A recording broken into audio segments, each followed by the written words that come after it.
Tahukah Anda bahwa Indonesia memiliki beberapa pasukan khusus yang sangat rahasia? Bahkan, anggota dari pasukan tersebut hingga kini masih menjadi misteri. Sebut saja yang terkenal yaitu Denjaka, Densus 88, dan Kopassus. Tapi tahukah kalian, ternyata Indonesia memiliki satu pasukan khusus yang paling misterius dan dijuluki sebagai rajanya pasukan khusus.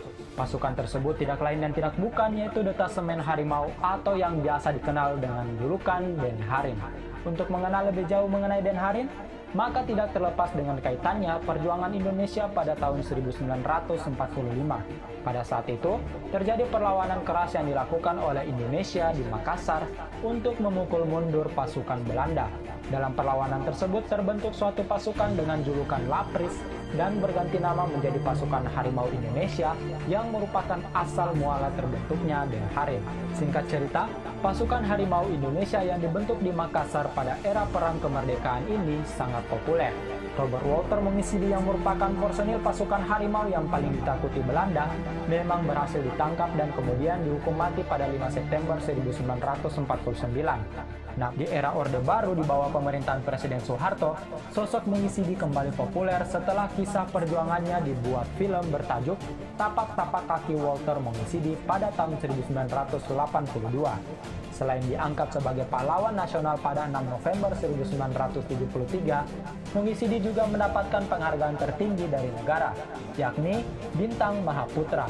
Nama Mongisidi pun diabadikan sebagai nama bandara, kapal perang, dan satuan militer. Di era Orde Baru, ABRI memiliki pasukan khusus yang dinamai Detasemen Harimau atau Den Harim, yang bertugas mengawal presiden secara senyap. Personilnya pun dikabarkan hasil dari seleksi khusus TNI Angkatan Darat, Laut, dan Udara. Namun, pada 1995, Den Harim terpaksa secara resmi dibubarkan. Pembubaran Den Harim yang secara tiba-tiba dilakukan berkaitan dengan adanya misi untuk menggulingkan Presiden Soeharto.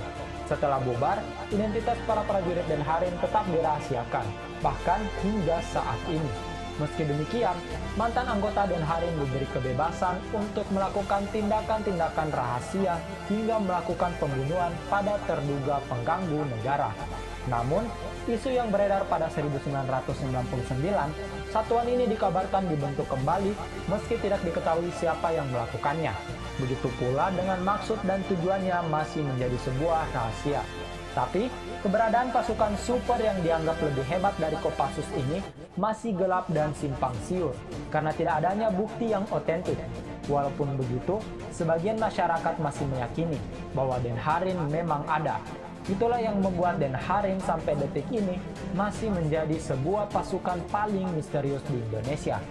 Jadi, bagaimana pendapat kalian Sobat YouTube? Silahkan memberikan komentar di bawah.